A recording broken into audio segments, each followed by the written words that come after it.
2달간의 출장, 예고 없이 돌아온 집에서 시댁 식구들이 친정엄마를 창고에 가두고 찬밥을 먹이는 걸 목격했습니다. 저는 그 즉시 경찰을 불러 그들을 모두 길거리로 내쫓았습니다.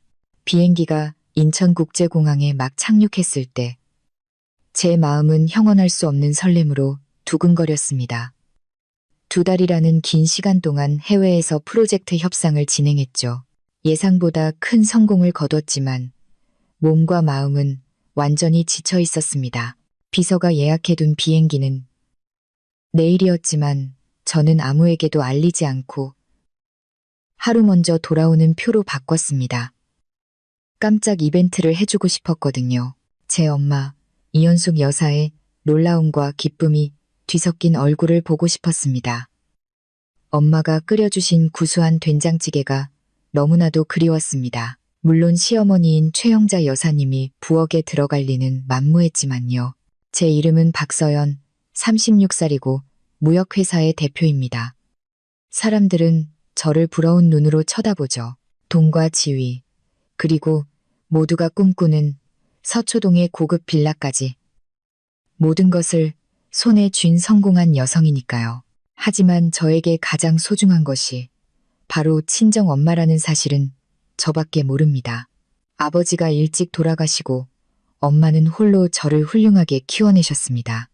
평생을 저를 위해 희생하셨기에 제가 성공하자마자 가장 먼저 한 일은 엄마를 집으로 모셔와 제 손으로 직접 모시고 효도하는 것이었습니다. 저는 그것이 당연하다고 생각했습니다. 이 집은 제 피땀으로 이룬 곳이니까요. 제가 결정할 권리가 있었습니다. 남편 민준 씨도 처음에는 기쁘게 동의했습니다.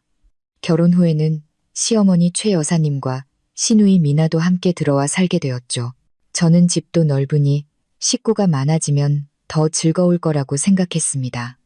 엄마에게도 말동무가 생길 테니까요. 제 효심을 다른 사람들도 이해하고 존중해 줄 것이라고, 특히 5 식구의 생활비 전부를 제가 책임지고 있는 상황에서는 더욱 그럴 것이라고 믿었던 저는 너무나 순진했습니다.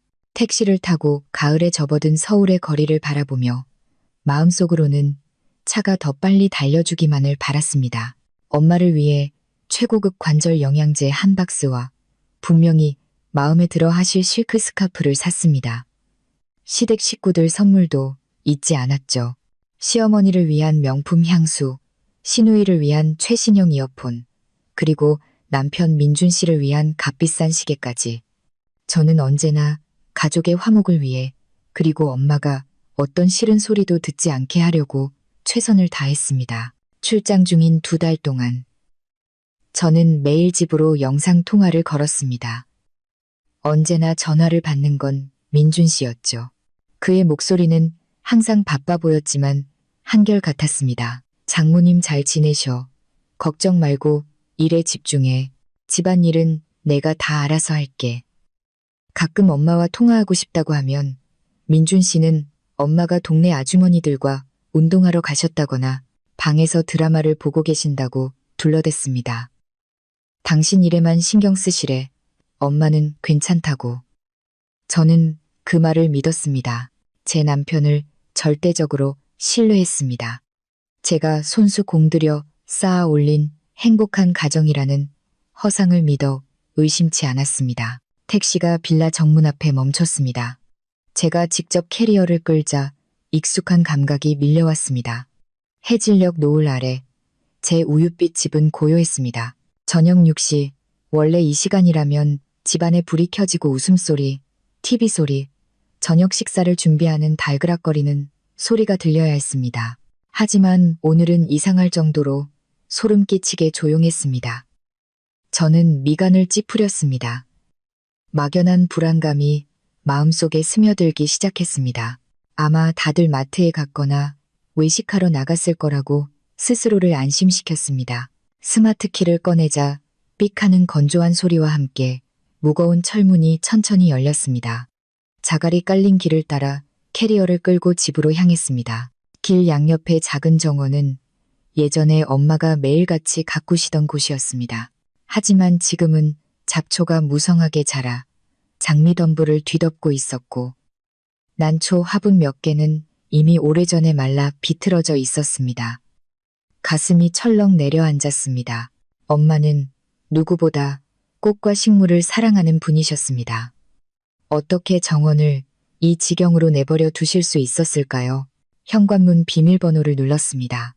고급스럽고 값비싼 가구들로 채워진 거실이 눈앞에 펼쳐졌지만 냉기와 함께 사람의 온기는 전혀 느껴지지 않았습니다.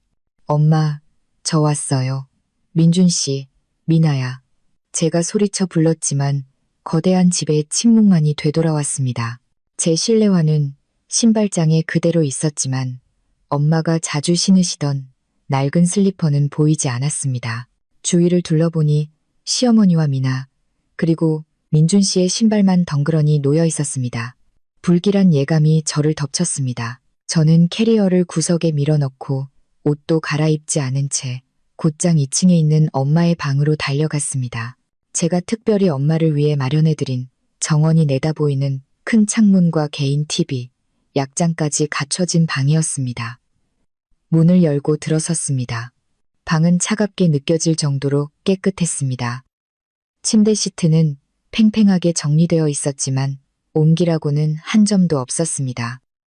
옷장을 열어보았습니다. 엄마의 옷은 그대로 있었지만 비정상적일 정도로 깔끔하게 개켜져 있었습니다. 제가 매일 드시라고 책상 위에 놓아두었던 영양제 병 위에는 얇은 먼지층이 쌓여 있었습니다. 엄마는 이 방에 계시지 않았습니다. 그것도 아주 오랫동안 심장이 미친 듯이 뛰기 시작했습니다. 저는 떨리는 손으로 휴대폰을 꺼내 민준 씨에게 전화를 걸었습니다. 신호음이 한참 동안 울린 후에야 그가 전화를 받았습니다. 시끄러운 클럽 음악 소리가 들려왔습니다. 여보세요, 자기야. 민준 씨의 목소리는 놀라움과 당황스러움이 뒤섞여 있었습니다. 당신 어디야? 나 집에 왔어. 왜 집에 아무도 없어? 엄마는? 우리 엄마 어디 계셔? 저는 침착하려고 애썼지만 목소리는 이미 떨리고 있었습니다. 민준 씨가 아 하고 외치는 소리가 들리더니 음악 소리가 작아졌습니다. 아마 다른 곳으로 자리를 옮긴 모양이었습니다. 자, 자기, 온다고 말도 없이 나 지금 고객 접대 중이야. 오늘 어머님이랑 미나는 제주도로 여행 갔어. 아마 주말에나 돌아올 거야. 여행, 난 몰랐는데. 제가 쏘아붙였습니다. 그럼 우리 엄마는, 현숙 엄마는 어디 계시냐고. 집에 계신다고 했잖아. 수학이 넘어가 몇 초간 조용해졌습니다. 저는 민준 씨가 침을 꿀꺽 삼키는 소리를 똑똑히 들었습니다. 아, 장모님? 장모님도 같이 가셨어. 어머님이 심심하실까봐 같이 가자고 하셨거든. 연세도 있으시니 바람도 쐬고 기분 전환도 하시면 좋잖아. 걱정 마, 엄청 즐거워하셨어. 저는 그 자리에 얼어붙었습니다. 우리 엄마는 참얼미가 아주 심하신 분입니다. 20km 이상 떨어진 곳은 가본 적도 없으십니다. 그런 엄마가 평소에 엄마와 겉으로만 잘 지내는 척했던 시어머니와 함께 제주도 여행을 가셨다고요? 말도 안 되는 소리였습니다. 거짓말하지 마. 제가 전화기에 대고 소리쳤습니다. 우리 엄마는 절대 제주도 같은데 안 가. 솔직히 말해, 엄마 어디 계셔? 아니, 당신 왜 이렇게 예민하게 굴어? 민준 씨의 말투가 짜증스럽게 바뀌었습니다. 출장 다녀와서 피곤할 텐데 좀 쉬어. 내 말을 못 믿는 거야? 진짜 놀러 가셨다니까. 일단 끊을게. 나 손님 상대해야 해서 저녁에 다시 얘기해. 민준 씨는 전화를 끊어버렸습니다. 저는 텅 빈 엄마의 방 한가운데에 못 박힌 듯 서 있었습니다. 거짓말. 분명히 이건 거짓말입니다. 만약 엄마가 여행을 가셨다면 왜 모든 옷과 개인 물품이 옷장에 그대로 있는 걸까요? 왜 영양제 병에는 먼지가 쌓여 있는 걸까요? 저는 미친 사람처럼 집 안의 모든 방을 뛰어다녔습니다. 우리 부부의 침실, 시어머니 방, 미나의 방. 모두 깔끔했지만 냉기가 흘렀습니다. 부엌으로 내려가니 냉장고는 텅 비어 있었고 생수 몇 병과 냉동 인스턴트 식품 몇 개만 남아 있었습니다. 따뜻한 집밥의 흔적은 어디에도 없었고 연로하신 엄마가 이곳에 살고 있다는 어떤 증거도 찾을 수 없었습니다. 밖으로 뛰쳐나가니 이미 날은 어두워졌고 차가운 가을 바람에 몸이 떨렸습니다. 저는 정원을 둘러보다가 정원 끝에 있는 창고에서 시선이 멈췄습니다. 그곳은 원래 낡은 정원 도구나 쓰지 않는 잡동사니를 넣어두는 곳이었습니다. 축축하고 어두운 곳이었죠. 그리고 저는 끔찍한 사실을 깨달았습니다. 창고의 나무 문이 밖에서 커다란 쇠 자물쇠로 잠겨 있었습니다. 누군가 제 심장을 꽉 움켜쥐는 것 같았습니다. 왜 창고를 저렇게 큰 자물쇠로 잠가야 했을까요? 안에 그렇게 귀중한 것이라도 들어있는 걸까요? 아니면 안에 있는 무언가가 밖으로 나오지 못하게 막으려는 걸까요? 미친 생각이지만 끔찍한 상상이 머리를 스쳤습니다. 아냐, 그럴 리가 없어. 여긴 내 집이고 지금은 21세기야. 그런 일이 일어날 리가 없어. 저는 떨리는 발걸음으로 창고를 향해 한 걸음씩 다가갔습니다. 가까워질수록 곰팡이 냄새와 지독한 소변 냄새가, 뒤섞인 역한 냄새가 코를 찔렀습니다. 목이 메어왔습니다. 낡은 나무 문에 귀를 기울였습니다. 고요했습니다. 완벽한 침묵. 내가 너무 예민한 거겠지. 민준 씨 말이 맞을 거야. 엄마는 여행을 가셨고 집에서 이상한 냄새가 나는 건 오랫동안 청소를 안 해서 그런 거겠지. 막 돌아서려는데 스윽, 스윽 하는 희미한 소리가 안에서 들려왔습니다. 아주 작은. 마치 옷감이 긁히는 소리나 손톱으로 무언가를 긁는 듯한 소리였습니다. 그리고 다시 정적. 거기 누구 있어요? 제 목소리가 아니라고 느껴질 만큼 떨리는 목소리로 물었습니다. 대답은 없었습니다. 오직 숨막히는 침묵뿐이었습니다. 안에 누구 있냐고요? 대답해요. 저는 문을 주먹으로 두드렸습니다. 그러자 안에서 희미한 신음소리가 들려왔습니다. 억지로 참는 듯한 울음소리, 절망에 찬 흐느낌이었습니다. 엄마, 저도 모르게 엄마를 불렀습니다. 엄마, 현숙 엄마, 엄마 맞아요. 서연아, 서연아, 우리 딸, 거의 들리지 않을 정도로 메마르고 힘없는 목소리. 하지만 그건 분명 엄마의 목소리였습니다. 우리 엄마였습니다. 온몸에 피가 얼어붙는 것 같았습니다. 그리고 다음 순간 피가 들끓기 시작했습니다. 두려움을 압도하는 미친 듯한 분노가 폭발했습니다. 엄마, 엄마 기다려요. 내가 금방 꺼내줄게. 쇠 자물쇠를 노려보았습니다. 열쇠는 어디에 있을까? 분명 시어머니가 가지고 있겠지만 지금은 집에 없습니다. 비켜요. 엄마, 문에서 멀리 떨어져요. 저는 소리쳤습니다. 주위를 둘러보니 깨진 화분더미 옆에 조경용으로 쓰던 커다란 돌덩이가 있었습니다. 어디서 그런 힘이 났는지. 저는 돌덩이를 번쩍 들어온 힘을 다해 자물쇠를 내리쳤습니다. 쨍! 자물쇠가 흔들렸지만 부서지지는 않았습니다. 젠장, 젠장. 저는 욕을 내뱉었습니다. 돌을 던져버리고 차고로 달려갔습니다. 다행히 차고 열쇠는 가지고 있었습니다. 차를 수리할 때 쓰는 쇠지렛대를 찾아냈습니다. 저는 상처 입은 짐승처럼 뛰쳐나와 쇠지렛대 끝을 자물쇠와 문고리 사이에 박아 넣었습니다. 이를 악물고 온몸에 체중을 실어 내리눌렀습니다. 열리라고, 쩍. 쇠로 된 문고리가 제 분노의 힘을 이기지 못했습니다. 문고리가 부서지며 자물쇠가 시멘트 바닥으로 떨어졌습니다. 저는 떨리는 손으로 빗장을 풀고 무거운 나무 문을 힘껏 잡아당겼습니다. 삐걱거리는 소리와 함께 어둠 속에서 문이 열렸습니다. 역한 악취가 얼굴을 덮쳐 구역질이 나올 뻔했습니다. 안은 칠흑같이 어두웠습니다. 저는 급히 휴대폰 손전등을 켰습니다. 희미한 불빛이 비추고 눈앞에 펼쳐진 광경에 저는 숨을 쉴 수 없었습니다. 낡고 찢어진 자루더미와 거미줄이 가득한 방구석에 뼈만 앙상한 한 사람이 웅크리고 앉아 있었습니다. 머리카락은 헝클어지고 하얗게 새어 오물로 떡져 있었고 옷은 다 해지고 찢어져 끔찍한 냄새를 풍기고 있었습니다. 제 엄마였습니다. 엄마는 타하고 초점 없는 눈으로 저를 올려다 보았습니다. 그 눈이 불빛 속에서 저를 알아보는데 몇 초가 걸렸습니다. 그리고 저를 알아보자 바싹 마르고 갈라진 입술이 움직였습니다.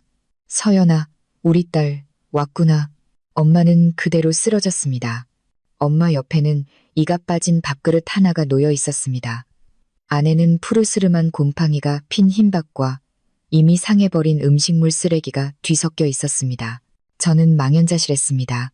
손과 발에 힘이 풀리면서 휴대폰이 손에서 미끄러져 흙바닥에 떨어졌습니다. 손전등 불빛이 어지럽게 흔들리다 툭 꺼지며 창고는 다시 칠흑 같은 어둠에 잠겼습니다. 하지만 그 희미한 불빛이 마지막으로 비춘 장면은 제 뇌리에 뜨거운 인두처럼 새겨졌습니다. 평생을 부지런하고 깨끗하게 살아오신 제 엄마가 지금은 악취나는 누더기 더미 위에서 의식을 잃고 쓰러져 있었습니다. 엄마, 사람의 소리가 아닌 찢어지는 비명을 질렀습니다. 저는 어둠 속에서 허우적거리다 무언가에 걸려 넘어졌습니다. 아픔은 느껴지지 않았습니다. 저는 기어서 마지막으로 엄마를 보았던 구석으로 향했습니다. 제 손에 앙상하고 차가운 더러운 몸이 닿았습니다. 엄마, 엄마, 저예요. 서연이에요. 정신 좀 차려봐요. 엄마. 저는 작고 가벼운 엄마의 몸을 미친 듯이 끌어안았습니다. 예전에 엄마는 마르셨지만 건강하셨고 피부는 혈색이 좋았으며 몸에서는 항상 은은한 파스 냄새가 났습니다. 하지만 지금 제품에 있는 사람은 뼈에 가죽만 씌워놓은 것 같았습니다. 엄마의 살갗은 차갑고 끈적였으며 악취와 소변 냄새, 곰팡이 냄새가 코를 찔렀습니다. 하지만 저는 아무것도 신경 쓸 수 없었습니다. 그저 울었습니다. 태어나서 한 번도 이렇게 울어본 적이 없는 것처럼 저는 떨리는 손으로 휴대폰을 다시 찾아 손전등을 켰습니다. 이번에는 불빛이 더 선명하게 잔인할 정도로 선명하게 비쳤습니다. 엄마가 떼탄 눈을 떴습니다. 빛이라고는 한 점도 없는 흐리고 초점 없는 눈이었습니다. 한참이 지나서야 저를 알아보셨습니다. 서연아, 네가 왜 여기에? 엄마의 목소리는 마른 대나무 잎이 스치는 소리처럼 희미했습니다. 저 왔어요. 엄마, 제가 왔어요. 저는 흐느끼며 제 값비싼 재킷을 벗어 엄마를 감쌌습니다. 엄마의 초라한 모습을 가려드리고 싶었습니다. 누가 엄마한테 이랬어요? 누가 엄마를 여기에 가둔 거예요? 엄마는 대답 없이 그저 온몸을 사시나무 떨듯 떨었습니다. 너무 오랫동안 굶주리고 두려움에 시달린 사람의 떨림이었습니다. 엄마의 눈이 갑자기 겁에 질려 옆에 놓인 이 빠진 밥그릇을 향했습니다. 저도 그 시선을 따라갔습니다. 밥, 시큼한 냄새가 나는 누렇게 변색된 흰밥 한 그릇, 시든 채소 몇 가닥과 하얗게 굳은 비계 덩어리가 그 위에 흩어져 있었습니다. 이게 사람이 먹는 음식이라고요. 그들이 제 엄마에게, 연로하신 분에게 연명하라고 준 음식이 이런 것이라고요. 온몸에 피가 끓어올랐습니다. 가슴이 터져버릴 것 같았습니다. 여긴 내 집이 아니야, 지옥이야. 그리고 내 돈으로 호의호식하며 이 집에 사는 것들은 사람이 아니야, 악마야. 엄마, 제가 여기서 꺼내드릴게요. 방으로 모실게요. 저는 이를 악물고 엄마를 안아 올리려 했습니다. 엄마의 몸은 깃털처럼 가벼웠습니다. 예전에 엄마가 아프셨을 때도 안아드린 적이 있지만 이렇게 가벼웠던 적은 없었습니다. 마치 영웅만 안고 있는 듯한 느낌이었습니다. 얇은 옷 위로 엄마의 앙상한 갈비뼈가 제 팔에 선명하게 느껴졌습니다. 제가 엄마를 안고 창고 문턱을 넘어서자 엄마는 갑자기 몸을 움츠렸습니다. 앙상하고 더러운 손으로 눈을 가리셨습니다. 밝아. 너무 밝아. 눈부셔. 수천 개의 바늘이 심장을 찌르는 듯 했습니다. 우리 엄마는 얼마나 오랫동안 어둠 속에 갇혀 있었던 걸까요? 얼마나 오랫동안 햇빛을 보지 못했던 걸까요? 제가 출장 간 2달, 꼬박 2달이었을까요? 저는 엄마를 꽉 끌어안고 차가운 마당을 빠르게 가로질렀습니다. 정문이 아닌 부엌으로 바로 통하는 옆문으로 들어갔습니다. 매일 식사를 하셨어야 할 식탁 의자에 엄마를 앉혔습니다. 저는 집안의 모든 불을 켰습니다. 빛이 필요했습니다. 이 끔찍하고 어두운 느낌을 몰아낼 빛이 필요했습니다. 엄마는 넓은 의자에 파묻히듯 웅크리고 앉아 계셨습니다. 마치 낯선 곳에 잘못 들어온 사람처럼 깨끗하고 환한 부엌을 두려운 눈으로 둘러보셨습니다. 무서워하지 마세요, 엄마. 괜찮아요. 이제 제가 있잖아요. 저는 엄마 옆에 무릎을 꿇고 손을 잡았습니다. 이제 아무도 엄마를 해치지 못해요. 제가 맹세해요. 엄마는 저를 보셨습니다. 메마른 눈에서 눈물이 흐르기 시작했습니다. 뜨거운 눈물이 험숙해진 뺨을 타고 흘러내렸습니다. 엄마는 울기 시작하셨습니다. 처음에는 억눌린 흐느낌이었지만 이내 터져나와 서럽고 고통스러운 통곡이 되었습니다. 혼자서 감당해야 했던 수많은 서름과 고통, 절망을 토해내는 울음이었습니다. 저는 아무 말도 하지 않았습니다. 그저 엄마가 제 어깨에 기대어 마음껏 우실 수 있도록 안아드렸습니다. 제 비싼 실크 셔츠가 엄마의 눈물과 오물로 흠뻑 젖었지만 상관없었습니다. 그저 엄마가 짊어지고 있던 모든 고통을 쏟아내시길 바랄 뿐이었습니다. 한참이 지나 울음이 잦아들고 간헐적인 흐느낌만 남았을 때 저는 조심스럽게 입을 열었습니다. 엄마, 제 안에서는 폭풍이 몰아치고 있었지만 최대한 평온한 목소리를 유지하려 애썼습니다. 누가 그랬어요? 최 여사님, 시어머니가 그런 거예요? 엄마의 몸이 떨렸습니다. 엄마는 고개를 끄덕이다가도 이내 겁에 질린 표정으로 고개를 저었습니다. 저한테 말해주세요. 무서워하지 마세요. 저는 떡진 엄마의 머리카락을 쓸어 넘겼습니다. 제가 알아야 해요. 누가 엄마한테 이렇게 대했는지 제가 꼭 알아야 해요. 엄마는 제 손을 꽉 잡았습니다. 구원의 밧줄이라도 잡은 듯 손톱이 제 살을 파고들었습니다. 네가 떠나고 바로 다음 날부터 엄마는 끊어지는 목소리로 이야기하기 시작했습니다. 저는 엄마의 한마디 한마디를 심장을 찌르는 칼날처럼 받아들였습니다.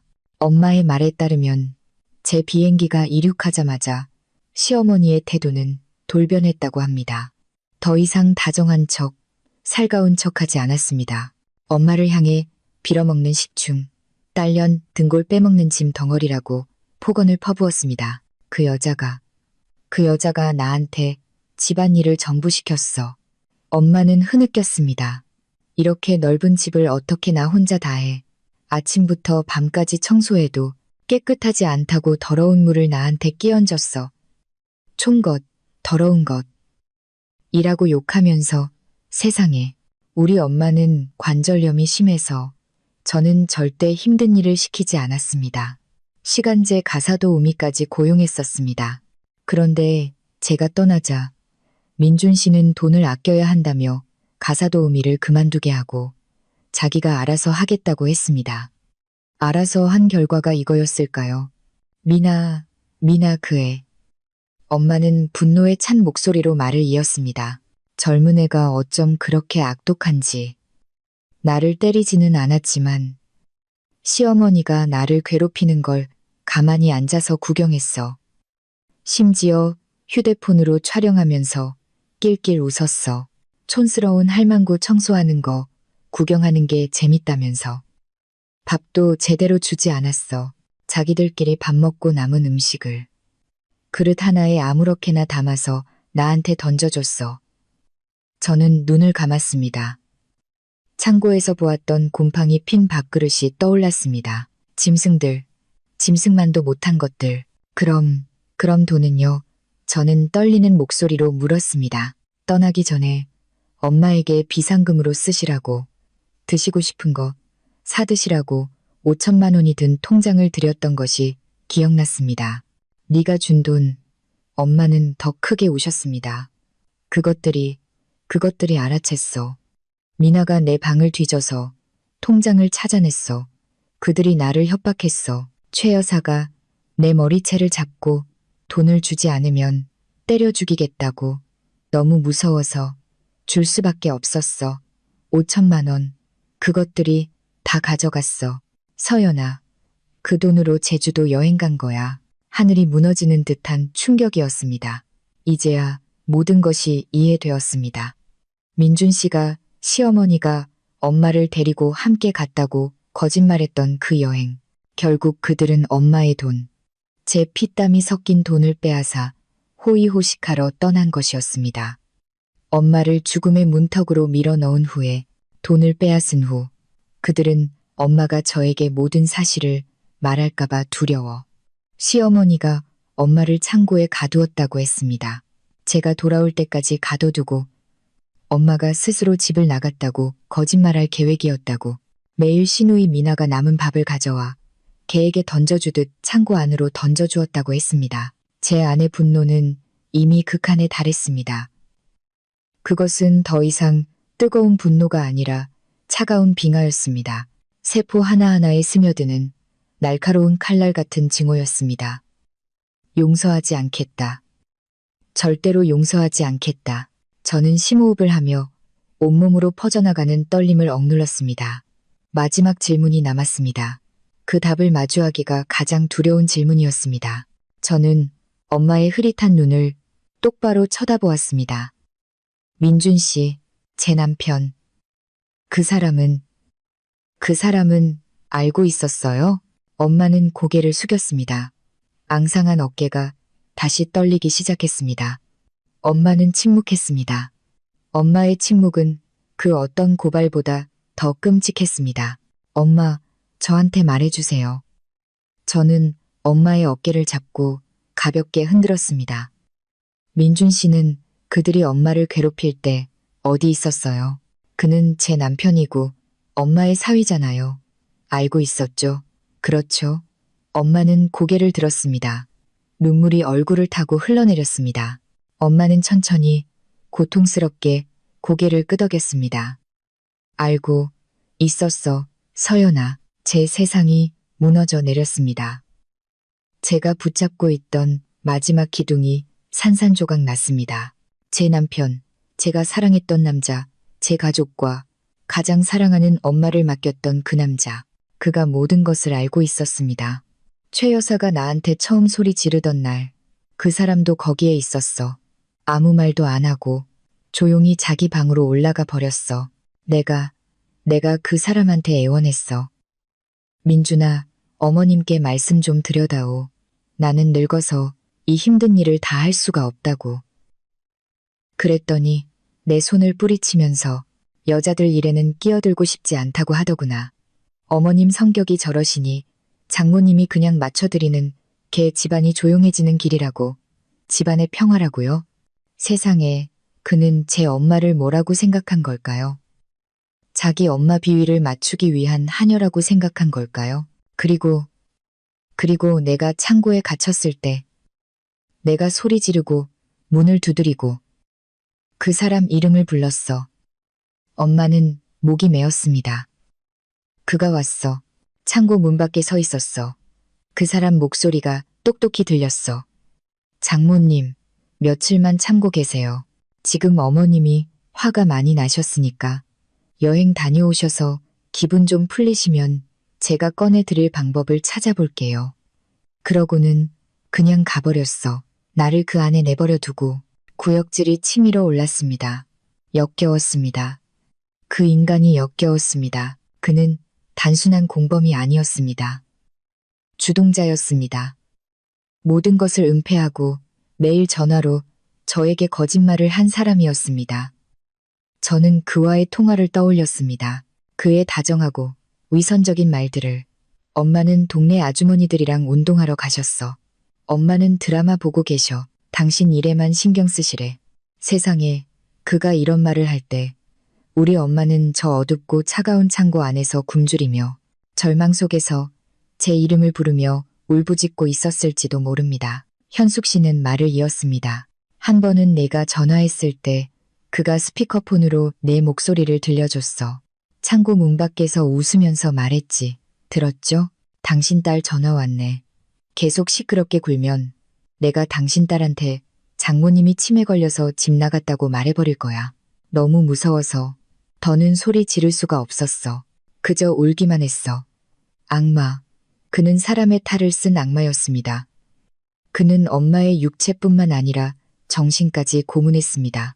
엄마를 향한 제 사랑을 무기로 삼아 엄마를 통제하고 희망을 짓밟아 버린 것입니다. 저는 벌떡 일어섰습니다. 더 이상 눈물이 나지 않았습니다. 눈물은 이미 말라버렸고 그 자리에는 독약처럼 진득한 증오만이 남았습니다. 알겠어요. 제 목소리는 얼음장처럼 차가웠습니다. 엄마, 이제 다 알았어요. 시계를 보니 저녁 8시가 다 되어가고 있었습니다. 제주도에서 서울로 오는 그들의 비행기도 곧 착륙할 시간이었습니다. 그들은 곧 집에 도착할 겁니다. 아주 좋아. 돌아와라. 지옥으로 돌아와. 너희들의 심판을 받아라. 폭풍이 닥치기 전에 엄마를 돌봐야 했습니다.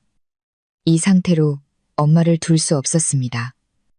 엄마, 제가 씻겨드릴게요. 그리고 죽을 끓여드릴게요. 드셔야 해요. 기운을 차리셔야 해요. 제가 엄마를 위해 정의를 되찾는 걸 보시려면 건강하셔야 해요. 저는 거의 엄마를 안다시피 부축하며 계단을 올라 제 방으로 갔습니다. 엄마의 예전 방으로 모시지 않았습니다. 그 방은 미나의 더러운 손길이 닿았을지도 모를 곳이었습니다. 저는 우리 부부의 침실, 가장 크고 고급스럽고 가장 큰 욕실이 딸린 방으로 엄마를 모셨습니다. 욕조에 따뜻한 물을 받았습니다. 제 손으로 직접 해야 했습니다. 저는 엄마의 더럽고 악취나는 옷을 조심스럽게 벗겨냈습니다. 찢어진 옷 아래에는 뼈만 앙상한 몸이 있었습니다. 등과 팔 곳곳에는 오래된 멍과 새로운 멍이 뒤섞여 있었습니다. 엄마의 꼬리뼈 부근에 피가 배어나오는 욕창을 보고 저는 울음을 터뜨렸습니다. 차갑고 축축한 바닥에 너무 오랫동안 앉거나 누워 있었다는 증거였습니다. 그들이 엄마를 때렸군요. 제 목소리는 속삭임 같았습니다. 떨리는 손으로 상처를 참아 만질 수 없었습니다. 아니, 최 여사가 나를 밀어서 넘어졌어. 몇 번이나. 엄마는 고개를 돌리며 눈을 감았습니다. 수치심과 고통이 뒤섞인 표정이었습니다. 저는 피가 나도록 입술을 깨물었습니다. 저는 깨지기 쉬운 귀한 도자기를 다루듯 천천히 조심스럽게 엄마를 씻겨드렸습니다. 진흙과 오물로 떡진 머리를 감겨드렸습니다. 제 눈물은 멈추지 않고 흘러내려 욕조의 따뜻한 물과 섞였습니다. 저는 엄마의 몸에 남은 지옥의 흔적을 씻어내고 있었습니다. 목욕을 마친 후 저는 제 가장 부드러운 실크 잠옷을 엄마에게 입혀드렸습니다. 그리고 제 푹신한 침대에 눕혀드렸습니다. 엄마, 여기서 쉬고 계세요. 제가 부엌에 가서 죽 끓여서 금방 다시 올게요. 저는 방문을 닫았습니다. 부엌으로 내려오니 냉장고는 텅 비어 있었습니다. 그 빌어먹을 것들은 먹을 것을 하나도 남겨두지 않았습니다. 제 돈으로 흥청망청 쓰면서 집에 먹을 것 하나 사두지 않은 것입니다. 저는 급히 외투를 걸치고 근처 24시간 마트로 차를 몰았습니다. 찹쌀, 삽쌀, 다진 안심, 파, 깻잎, 생강을 샀습니다. 저는 기계처럼 빠르게 움직였습니다. 머릿속에서는 이미 복수를 위한 계획이 세워지고 있었습니다. 증거가 필요했습니다. 집으로 돌아와 서둘러 냄비에 죽을 안쳤습니다. 죽이 끓는 동안 저는 약상자에 항상 구비해 두는 의료용 장갑을 끼고 휴대폰을 든 채 다시 창고로 향했습니다. 손전등을 켜고 모든 것을 촬영하고 사진으로 남겼습니다. 더러운 방, 엄마가 누워있던 누더기 더미, 제가 부순 자물쇠, 그리고 가장 끔찍한 증거인 곰팡이 핀 밥그릇까지. 저는 그 밥그릇을 조심스럽게 지퍼백에 넣어 밀봉했습니다. 이것은 그들의 범죄에 대한 반박할 수 없는 증거가 될 것입니다. 부엌으로 돌아오니 고소한 죽 냄새가 퍼지고 있었습니다. 생명의 냄새, 인간의 온기가 담긴 냄새였습니다. 저는 뜨거운 죽을 한 그릇 떠서 파와 깻잎을 얹고 몸을 따뜻하게 해줄 생강을 조금 넣었습니다. 방으로 가져갔습니다. 엄마는 깜빡 잠이 드셨다가 제 소리에 놀라 깨셨습니다. 여전히 두려움에 차 있었습니다. 저예요, 엄마. 죽이에요. 따뜻할 때 드세요. 저는 엄마를 부축해 앉혔습니다. 마치 어린아이에게 하듯 죽을 한 숟가락씩 불어서 엄마 입에 넣어드렸습니다. 엄마는 떨리는 입을 벌리셨습니다. 얼마나 오랫동안 제대로 된 음식을 드시지 못했을까요? 목구멍이 삼키는 법을 잊어버린 듯 한 숟가락 한 숟가락 힘겹게 넘기셨습니다. 맛있다. 너무 맛있다. 엄마의 눈에 눈물이 고였습니다. 맛있으면 다 드세요. 저도 울었습니다. 이거 드시고 기운 차리셔야 해요. 엄마. 곧 아주 재미있는 구경을 하시게 될 테니까요. 엄마는 저를 의아한 눈으로 쳐다보셨습니다. 엄마는 이해하지 못하셨지만 저는 알고 있었습니다. 제가 앞으로 무엇을 해야 할지 아주 명확하게 알고 있었습니다. 엄마가 죽 한 그릇을 다 비우시자 저는 엄마를 다시 눕혀드렸습니다. 엄마의 몸은 한결 따뜻해져 있었습니다. 음식의 온기, 사랑의 온기가 서서히 엄마의 몸으로 돌아오고 있었습니다. 주무세요, 엄마. 제가 여기서 지켜드릴게요. 이제 쥐새끼 한 마리도 엄마를 귀찮게 하지 못할 거예요. 엄마는 고개를 끄덕이셨고 며칠 만인지 모를 피곤하지만 평온한 잠에 빠져드셨습니다. 저는 엄마의 침대 곁에 앉아 귀를 기울였습니다. 기다렸습니다. 그리고 마침내 정문 앞에서 택시가 멈추는 소리가 들렸습니다. 철문이 삐걱거리며 열리는 소리, 그리고 미나의 까랑까랑한 웃음소리가 들려왔습니다. 아, 역시 집이 최고야. 제주도도 좋았지만 우리 집만 한 곳이 없네. 이어서 시어머니의 목소리가 들렸습니다. 좋기는 뭐가 좋아. 돈은 다 쓰고 피곤하기만 하구먼. 그 박서연은 언제 돌아올지 감감무소식이네. 돌아오면 또 연기해야 할 텐데 피곤해. 그리고 마지막으로 제 남편 민준 씨의 목소리가 들렸습니다. 어머니, 뭘 걱정하세요. 제가 다 계획해놨어요. 서연이 돌아오면 장모님이 침에 걸려서 집 나갔다고 하면 그 여자 순진해서 다 믿을 거예요. 이제 이 집은 우리 거예요. 저는 미소를 지었습니다. 죽음처럼 차가운 미소를. 아주 때맞춰 왔구나. 돌아와라, 악마들아. 너희들의 심판을 받으러. 저는 조용히 일어나 엄마의 이불을 덮어드렸습니다. 엄마의 주름진 이마에 입을 맞췄습니다. 엄마, 편히 주무세요. 모든 건 제가 알아서 할게요. 저는 방을 나와 문을 닫았습니다. 복도 불을 켜지 않았습니다. 어둠 속에서 계단을 내려갔습니다. 그들이 엄마에게 겪게 했던 것처럼 그들에게도 어둠 속에서의 불길한 놀라움을 맛보게 해주고 싶었습니다. 거실로 내려왔습니다. 제가 수억 원을 주고 산 수입 소파가 놓인 넓고 호화로운 거실은 지금 침묵에 잠겨 있었습니다. 저는 가장 큰 안락이자 현관문이 정면으로 보이는 집주인의 자리에 앉았습니다. 팔짱을 끼고 기다렸습니다. 열쇠가 자물쇠에서 달그락거리는 소리가 나고 현관문이 열렸습니다. 미나야, 불 좀 켜. 긴 여행 끝에 피곤함이 묻어나는 민준 씨의 목소리가 울렸습니다. 네. 미나가 재빨리 대답했고 크리스탈 샹들리에가 환하게 켜졌습니다. 그리고 그들 세 사람은 문 앞에 얼어붙은 듯 서 있었습니다. 그들은 저를 보았습니다. 시어머니는 화려한 꽃무늬 원피스를 입고 목에는 가짜임이 분명한 진주 목걸이를 걸고 있었습니다. 손에는 커다란 라탄 가방을 들고 있었죠. 그녀의 얼굴은 기쁨에서 경악으로 그리고 이내 불쾌함으로 변했습니다. 신우이 미나는 머리를 노랗게 염색하고 제 돈으로 산 최신형 스마트폰을 손에 든 채 짧은 옷차림을 하고 있었습니다. 그녀는 입을 떡 벌렸고 씹던 껌이 입에서 떨어질 뻔했습니다. 그리고 남편 민준 씨. 그는 명품 트레이닝복을 입고 있었고 바닷바람에 피부가 검게 그을려 있었습니다. 제가 가장 주목한 것은 그의 얼굴이었습니다. 놀라움에서 극도의 공포로 그리고 이내 시든 배춧잎처럼 창백하게 변하는 그 극적인 변화. 그는 손에 들고 있던 캐리어를 떨어뜨렸습니다. 서연아, 민준 씨는 말을 잇지 못하고 더듬었습니다. 언제 왔어? 저는 입꼬리를 올리며 웃었습니다. 저 자신조차도 낯설게 느껴지는 미소였습니다. 모든 걸 알 수 있을 만큼 충분히 일찍 왔어. 여행은 즐거웠어? 시어머니가 가장 먼저 정신을 차렸습니다. 그녀는 여전히 특유의 거만한 태도를 버리지 못했습니다.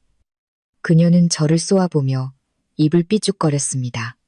어이구, 누구신가 했네. 집에 왔으면 왔다고 할 것이지. 왜 불 꺼놓고 귀신처럼 앉아있어? 사람 놀라게. 그녀는 태연하게 캐리어를 끌고 방으로 올라가려 했습니다. 멈춰, 제가 나지기 말했습니다. 제 목소리는 크지 않았지만 그녀를 그 자리에 멈춰 세울 만큼 날카롭고 차가웠습니다. 뭐라고? 그녀가 돌아서서 눈을 부릅떴습니다. 누구더러 멈추라는 거야? 네가 며느리 주제에 감히 시어머니한테 명령을 해? 여행은 즐거웠냐고요, 어머님. 저는 천천히 일어나 그들을 향해 걸어갔습니다. 우리 엄마 돈 5천만 원 다 쓰고 오셨어요? 제 말은 거실 한가운데서 터진 폭탄과도 같았습니다. 미나의 얼굴은 핏기 하나 없이 하얘졌습니다. 그녀는 민준 씨 등 뒤로 숨었습니다. 시어머니는 눈을 동그랗게 뜨고 목이 졸린 닭처럼 발악하기 시작했습니다. 너 지금 무슨 소리를 하는 거야? 무슨 돈? 말도 안 되는 소리 하지 마. 말도 안 되는 소리라고요? 저는 비웃었습니다. 어머님이 말씀하시는 그 촌스러운 할망구.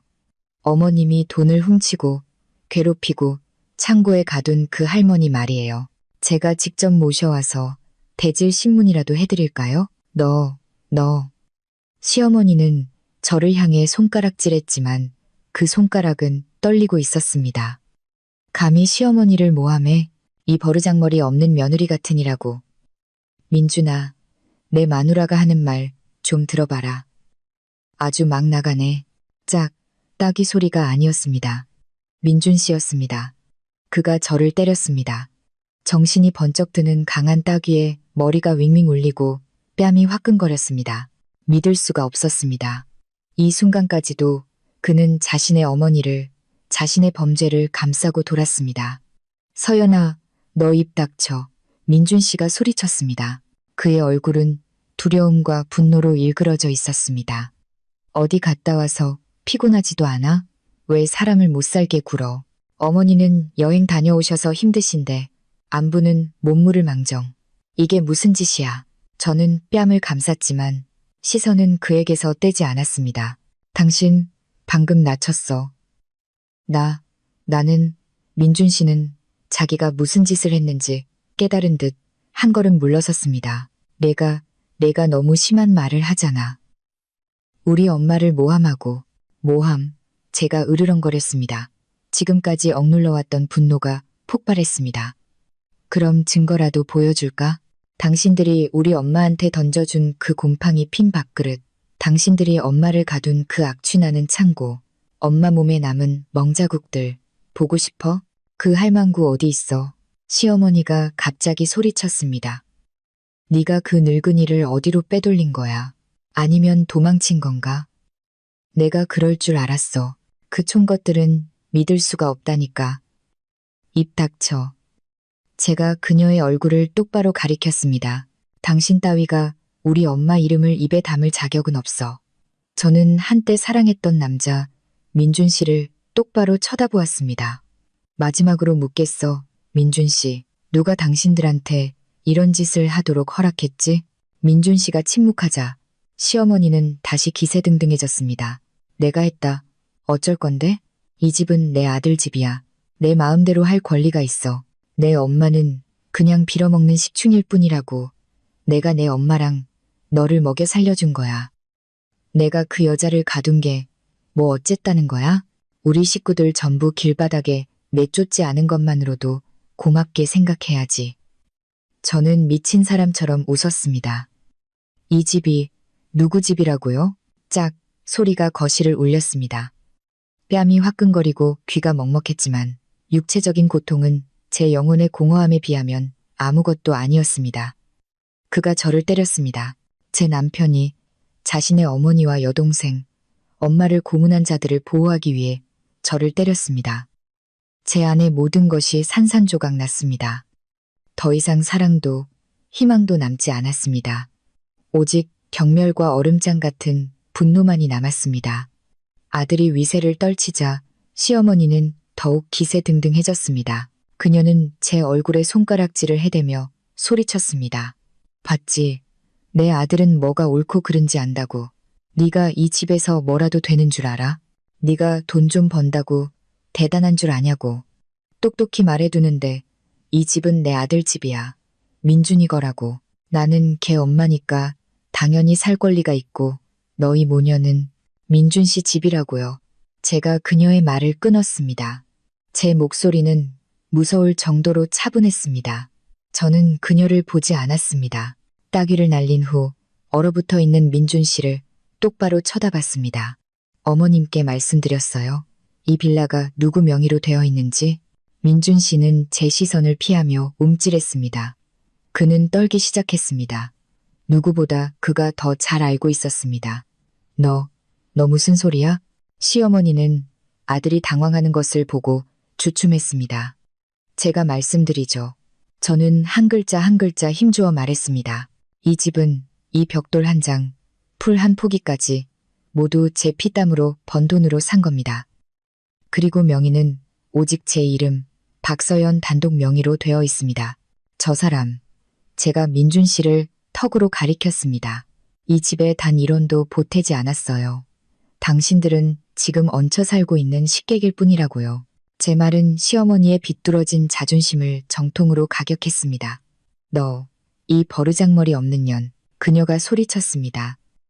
감히 시어머니더러 얹혀 산다고? 식객?